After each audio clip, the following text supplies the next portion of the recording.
Students class 11 आज आपका जो चैप्टर डिस्कस करना है वो चैप्टर है आपका चैप्टर 11 मेजर ऑफ कोरिलेशंस।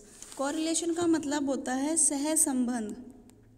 ठीक है, तो हमें यहाँ पर दो चीज़ों के बीच में, दो वेरिएबल्स के बीच में, टू वेरिएबल्स के बीच में हमें कोरिलेशन को देखना है। ठीक है, उनको मेज़र करना है। क्लियर है?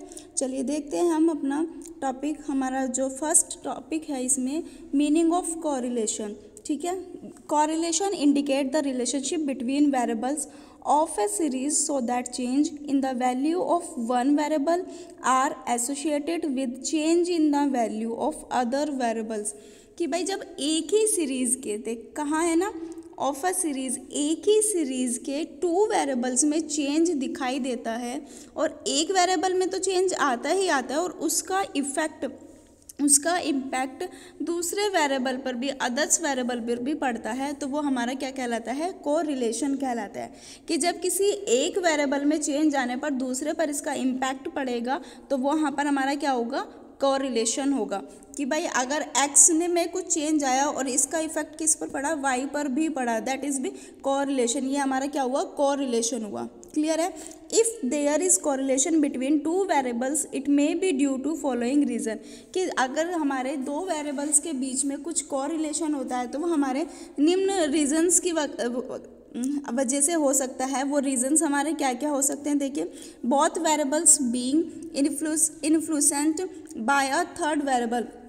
कि अगर दो रीजन में चेंज, दो हमारे वेरिएबल्स में चेंज हो रहा है तो भाई हमारे दो में चेंज होने पर किसी थर्ड वेरिएबल पर भी चेंजेस हो सकता है ना। म्यूचुअल डिपेंडेंस हो सकती है कि क्या उसमें क्या चीज़ें माननी है और क्या चीज़ें नहीं माननी है ना। कि अगर भाई हमारे पास डिपेंडेंस है कि हमें एक में एक्स में चेंज है और वाई में नहीं है तो इनका कॉजेज और इफेक्ट दोनों पर पड़ सकता है। प्योर चांसेस होते हैं, पूरे चांसेस होते हैं कोरिलेशन होने के। क्लियर है? आगे चलते हैं। देखो अब types of correlation. Types of correlation में आपके जो आता है, फर्स्ट है इसमें पॉजिटिव एंड नेगेटिव कोरिलेशन। ठीक है, linear and non linear correlation और simple and multiple partial correlation. तो आपको अभी जो कोरिलेशंस बताया जाएगा, पॉजिटिव एंड नेगेटिव कोरिलेशन। देखो पॉजिटिव कोरिलेशन में क्या कहा है? When two variables move in the same direction. कि जब टू वेरिएबल्स एक ही सेम डायरेक्शन में होंगे तो वो हमारा कौन सा कोरिलेशन होगा? पॉजिटिव कोरिलेशन होगा। क्लियर है? नेक्स्ट पर आते हैं। नेक्स्ट है हमारा negative correlation. When two variable, क्या कहा है? When two variables move in opposite direction. Means हमारे जो हमारा जो डायरेक्शन होगा वो मूव करेगा अपोजिट में। हमारा पॉजिटिव में तो वो सेम डायरेक्शन में दोनों होंगे, टू वेरिएबल्स होंगे, लेकिन नेगेटिव में अगर वो अपोजिट डायरेक्शन में होगा तो वो हमारा नेगेटिव कोरिलेशन होगा। ठीक है, लीनियर में आता है linear correlation. When change in one variable tends to a bear constant ratio to the amount of change in other variable. कि भाई जब वो एक वेरिएबल और एक ही रेशो में चेंज होगा तो वहाँ पर हमारा लीनियर होगा। मैं अभी आपको जब एग्जांपल कराऊंगी तो क्लियर हो जाएगा। नॉन लीनियर में क्या होगा? When change in one variable, change हो रहा है one variable, does not bear constant ratio to the amount. लेकिन उसमें रेशो अमाउंट नहीं हो रही है और चेंज हो रहा है वो अदर रिलेटेड वेरिएबल से, तो वो हमारा नॉन लीनियर हो जाएगा। ठीक है, उसके बाद सिंपल, मल्टीपल एंड पार्टलर जो होंगे हमारे, पार्शियल जो भी हमारे कोरिलेशन होंगे उसमें क्या होगा? When only two variables study. Simple में हम टू वेरिएबल की स्टडी करते हैं नॉर्मल। मल्टीपल में हमारे when relationship among three more than three variables is study. Three या थ्री से ज़्यादा हमारे हो जाएंगे तो वहाँ पर हमारा मल्टीपल आ जाएगा।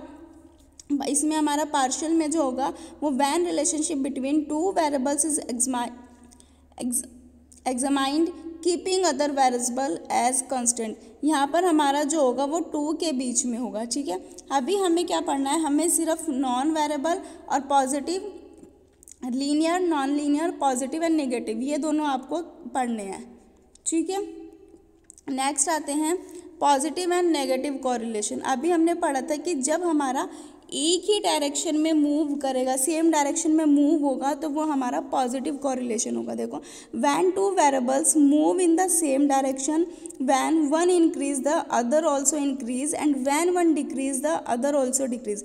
अगर भाई इंक्रीज हो रहा है तो दोनों इंक्रीज होंगे, और अगर डिक्रीज हो रहा है तो दोनों डिक्रीज होंगे, तभी वो क्या कहलाएंगे, सेम डायरेक्शन में मूव करेंगे, और तभी हमारा कौन सा कोरिलेशन होगा, पॉजिटिव कोरिलेशन होगा। एग्जाम्पल देखिए, एक्स सीरीज दी हुई है, वाई सीरीज दी हुई है। एक्स यहाँ पर 20, 25, 28, 30, 35, ठीक है। एक्स भी हमारी इंक्रीज हो रही है। अब वाई को देखिए, 10, 12, 15, 18, 20, वाई भी हमारी इंक्रीज हो रही है। तो यहाँ पर हमारा कौन सा कोरिलेशन शो हो रहा है हमें, पॉजिटिव कोरिलेशन, ठीक है। नेक्स्ट देखिए, decrease in both the variable, x में 30, 25, 20, 15, 10 डिक्रीज होते चले आ रहे हैं, और वाई भी देखिए 20, 18, 16, 14 और 12। तो यहाँ पर हमारा कौन सा डिक्रीज हो रहा है, मीन्स सेम डायरेक्शन में हो रहा है। अगर इंक्रीज हो रहा है तो एक्स और वाई दोनों इंक्रीज हो रहे हैं, और डिक्रीज हो रहे हैं तो एक्स और वाई दोनों डिक्रीज हो रहे हैं। तो सेम डायरेक्शन में वो मूव कर रहे हैं, तो इसलिए हमारा यहाँ पर पॉजिटिव कोरिलेशन होगा। क्लियर है, आपके अच्छे से समझ में आ गया होगा। नेक्स्ट पर चलते हैं, नेगेटिव कोरिलेशन, ठीक है। नेगेटिव कोरिलेशन में आता है when two variables move in opposite direction. जो हमारे वेरिएबल हैं वो डायरेक्ट करेंगे अपोजिट डायरेक्शन में। When increase the other decrease, when one increase the other decrease and one decrease the other increase, कि एक अगर इंक्रीज होगा तो दूसरा डिक्रीज होगा। तो यहाँ पर क्या आ जाएगा, हमारा नेगेटिव कोरिलेशन आ जाएगा। Then such a relation is called negative correlation, ठीक है। एग्जाम्पल भी दिया हुआ, relationship between price and demand. जैसे हमारे प्राइस और डिमांड का हमने पढ़ा था इलास्टिसिटी ऑफ डिमांड में, कि अगर किसी के प्राइस बढ़ने पर डिमांड घटती है और डिमांड बढ़ने पर प्राइस घटते हैं, ये सब चीज़ें पढ़ी थी ना। तो वही हमारा यहाँ पर क्या आ जाएगा, नेगेटिव कोरिलेशन आ जाएगा। जैसे rise in value of one variable x and fall in other y. भाई एक्स के जो प्राइस है, एक्स की जो वैल्यू है वो हमारी क्या हो रही है, इंक्रीज हो रही है, बढ़ रही है, और वाई की जो वैल्यू है वो हमारी डिक्रीज हो रही है। जैसे आप देखिए, इसमें एक्स में 10, 12, 14, 16, 18, ठीक है। वाई में 30, 25, 20, 15 और 10। तो आपको क्लियर हो रहा होगा, एक साइड हमारी एक्स की इंक्रीज हो रही है और दूसरी साइड हमारी डिक्रीज हो रही है, तो नेगेटिव कोरिलेशन हो गया। सेम ऐसे ही दूसरा देख लीजिए, rise in value of one variables y and fall in other x. यहाँ पर y हमारी इंक्रीज हो रही है और x हमारे डिक्रीज हो रही है, 5, 10, 15, 20, 25, और x में क्या है 50, 40, 30, 20 और 10। तो जहाँ पर भी वन वेरिएबल्स इंक्रीज होगा और सेकंड वेरिएबल हमारा डिक्रीज होगा, that is be negative correlation. बहुत अच्छे से आपको एग्जाम्पल में भी क्लियर कर दिया है ना, तो आप अपनी बुक से ही नोट्स को बना लेंगे। अब बात करते हैं हम आगे liner and non liner correlation की। भाई लाइनर और नॉन लाइनर में क्या होता है, ठीक है। Linear correlation is said to exist if the amount of change in one variable tends to bear a constant ratio to the amount of change in the other variable, ठीक है। कि यहाँ पर हमारा जो लाइनर हमारा जो कोरिलेशन है उसमें क्या होता है कि amount of change in one variable, कि वो अमाउंट में चेंज करने पर ही हमें पता चलता है कि हमारी अमाउंट चेंज होगी किसके थ्रू। जैसे एक्स और वाई दिया हुआ है 10, 20, 30, 40, 5, 10, 15, 20। तो सिंपल सा हमें कर्व बनाना, हमें लाइनर कोरिलेशन बनाना है। 0 एक्सिस वाई हमारा हो जाएगा, हमें पता है 10 से बनाएंगे तो भी हमारा 40 तक जाएगा और 5 से बनाएंगे तो भी हमारा 20 तक। तो सिंपल हमारा सेम डायरेक्शन में जो हमारा जा रहा है इसमें, तो इसमें हमारा कोई भी चेंज नहीं होगा, सिर्फ सिंपल वन लाइन के थ्रू हम बना देंगे, वो हमारा लाइनर कोरिलेशन हो जाएगा। क्लियर है। नेक्स्ट पर आते हैं, नेक्स्ट पर नॉन लाइनर। देखो आपके इसके ग्राफ से भी पता चल रहा होगा कि नॉन लाइनर में क्या है, कोई लाइन नहीं बन रही, सिर्फ एक सिंपल सा एक कर्व बना दिया, तो यहाँ पर हमारा नॉन लाइनर हो जाएगा। देख लीजिए आप, इन नॉन लाइनर और curvilinear correlation the amount of change in one variable does not bear constant ratio. कोई रेशो नहीं, कोई अमाउंट नहीं है, किसी में चेंज नहीं हो रहा, सिर्फ अदर रिलेटेड से ये हमारा बना हुआ है। तो यहाँ पर हमें सिंपल नहीं करके हमें क्या करना है, एक कर्व के रूप में इसे बनाना है ना। जैसे हम कर्व बनाते आ रहे हैं तो हमने इसको क्या नेम दे दिया, नॉन लाइनर कोरिलेशन। क्लियर है। अब बात करते हैं मेथड ऑफ कोरिलेशन की। मेथड ऑफ कोरिलेशन के हमारे कितने टाइप्स बताए हुए हैं। There are different methods of measure correlation between two variables, कि भाई जब हमारे यहाँ पर जो हमारे मेथड्स बताए गए हैं कोरिलेशन के, वो 3 मेथड्स बताए गए हैं। Scatter diagram, call Pearson coefficient of correlation और स्पेयरमैन रैंक कोरिलेशन। तो स्पेयरमैन वाला तो आपका इस ईयर डिलीटेड है, स्कैटर और हमें कॉल पियर्सन पढ़ना है, ठीक है। Scatter diagram is a simple and attractive method of diagrammatic representations of a Beveridge distribution to determine the nature of correlation between the variables। Scatter diagram हमारा जो है ये बिल्कुल सिंपल और अट्रैक्टिव है। एक डायग्रामेटिक प्रेजेंटेशंस के बिटवीन डायग्रामेटिक प्रेजेंटेशंस में हम इसे डिफाइन करते हैं, नेचर को डिफाइन करता है कि 2 वेरिएबल्स के बीच में किस तरह के नेचर से हम इसको बना सकते हैं, ठीक है। चलिए देखते हैं। फर्स्ट आता है हमारा perfect positive correlation. Perfect positive correlation क्या होगा हमारा। परफेक्ट पॉजिटिव कोरिलेशन में हमारा if all points of scatter diagram fall on A straight line with positive slope. भाई जहाँ पर हमारा पॉजिटिव स्लोप, जहाँ पर भी हमारा पॉजिटिव स्लोप होगा, मीन्स अगर हमारा ओ एक्सिस वाई है और वो स्लोप हमारा बिल्कुल पॉजिटिव है, उसमें कुछ भी हमारा माइनस में नहीं है, कुछ भी नहीं है, तो वो हमारा पॉजिटिव परफेक्ट पॉजिटिव होगा। कोई चीज़ है और वो बिल्कुल क्लियर हमें एक्सप्लेन हो रही है, तो वो हमारी कौन सी आ जाएगी, परफेक्ट पॉजिटिव कोरिलेशन हो जाएगा। नेगेटिव में क्या आ जाएगा, जो हमारा straight line with negative slope. भाई नेगेटिव स्लोप में आ गया, मीन्स वो नीचे की ओर हमारा आ गया है, तो वो हमारा कौन सा स्लोप हो जाएगा, नेगेटिव स्लोप हो जाएगा, नेगेटिव कोरिलेशन हो जाएगा, ठीक है। उसके बाद बात करते हैं पॉजिटिव कोरिलेशन की। Positive when all the points of scatter diagram cluster around a straight line going upwards from left to right. जो भी हमारा लेफ्ट टू राइट जा रहा है, और ये हमारा कौन सा दिखाई दे रहा है हमें, ये रहा ओ एक्सिस वाई, और हाई डिग्री पॉजिटिव कोरिलेशन ये हमें शो हो रहा है, ठीक है। अब यहाँ पर देखिए हमें यहाँ पॉजिटिव है, लेकिन यहाँ पर हमारा ये लो डिग्री में हो रहा है, क्योंकि यहाँ पर हमारे बिल्कुल एग्जिट नहीं है।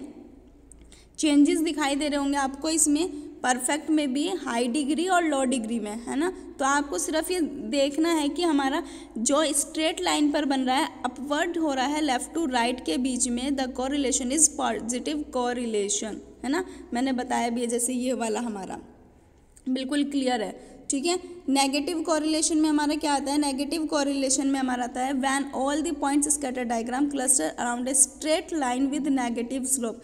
भाई नेगेटिव स्लोप हमारा कैसे है, बिल्कुल नीचे की ओर अगर हमारा स्लोप है तो वो हमारा नेगेटिव स्लोप होगा। सेम वही हाई डिग्री और लो डिग्री में डिफरेंसेस आपको यहाँ पर भी शो हो रहे हैं, ठीक है। नेक्स्ट आता है हमारा कोरिलेशन। कोई इसमें कोरिलेशन ही नहीं है, कोई हमारा स्ट्रेट लाइन नहीं है, तो यहाँ पर हमारा कोई भी कोरिलेशन नहीं होगा। If the points are scattered in a haphazard manner that it a case of zero और नो कोरिलेशन। यहाँ पर हमारा कोई भी कोरिलेशन नहीं है, जैसे जैसे हमें डिजिट मिलती गई हमने वैसे वैसे उसको करते चले गए, तो ये हमारा नो कोरिलेशन में आ जाएगा। क्लियर है। चलिए अब स्कैटर डायग्राम का एक एग्जांपल मैं आपको करा देती हूँ। Make a scatter diagram for the following data the state the type of correlation between x and y. यहाँ पर हमें दिया हुआ है एक्स दिया हुआ है 10, 20, 30, 40, 50 और हमें यहाँ पर वाई दिया हुआ है 70, 140, 210, 280 और 350। हमने ओ एक्सिस वाई के बेसिस पर हमने यहाँ पर अपना बना लिया, ठीक है, कर्व। हमें पता है कि हमें 70 जो हमारा है और एक्सिस पे हमारा 10 है, तो हमने यहाँ पर 10 ले लिया। फिर हमारा 140 20 पर है, 20 पर आ गया। 30 210 पर है, 210 पर आ गया। 40 280 पर है, 280 पर आ गया। और 50 हमारा 350 पर है, तो 350। तो हमारा एग्जिट एक क्या बन गया, ये हमारा पॉजिटिव कोरिलेशन बन गया ना, क्योंकि हमने हर एक पॉइंट को स्लॉट किया हुआ है, हर एक पॉइंट को हमने एक बना दिया है। जहाँ पर हमने लिखा है, हमने एक्सिस को नीचे ले लिया और वाई को हमने ऐसे ले लिया सीरीज में। क्लियर है। तो ये आपका कौन सा हो गया, स्कैटर डायग्राम बन गया। अब बात करते हैं जो आपका मोस्ट इम्पोर्टेंट है, कार्ल पियर्सन। ठीक है, Karl Pearson coefficient of correlation. Karl Pearson हमारा क्या था कि कार्ल पियर्सन ने हमारा जो कार्ल पियर्सन कोफिशिएंट है, इन्होंने हमें एक कोरिलेशन दिया था कि भाई कॉरिलेशन दिया था, तो यहाँ पर पढ़ते हैं इनके बारे में। Karl Pearson was the first person to give a mathematical formula for measure the degree of relationship between two variables in 1890। तो 1890 में हमारे टू वेरिएबल्स के बीच में जो कोरिलेशन, जो रिलेशन होता था, उसकी डिग्री को मापने के लिए मैथमेटिकल फॉर्मूले देने वाले पहले व्यक्ति थे। कौन? कार्ल पियर्सन पहले व्यक्ति थे। और कब दिया था इन्होंने? 1890 में।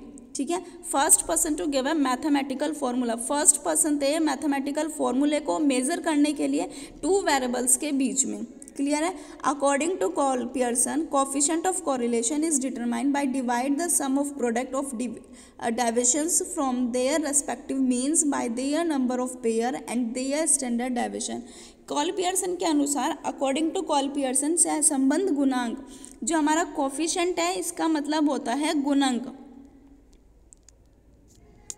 ठीक है, तो according to Karl Pearson, coefficient of correlation, संबंध का गुणांक उनके जोड़े मीन्स जो टू वेरिएबल्स होते हैं और उनके स्टैंडर्ड डेविएशन द्वारा जो भी हमारा वेरिएंस निकलता है, उन प्रोडक्ट के टोटल को डिवाइड करने के लिए ये हमारा निर्धारित किया गया था कि अगर आपको टू वेरिएबल्स में कुछ भी मैथमेटिकल या स्टैंडर्ड डेविएशन निकालना है तो उसके लिए आपको इस मेथड का आप यूज़ कर सकते हो जो हमारे कार्ल पियर्सन ने दिया है।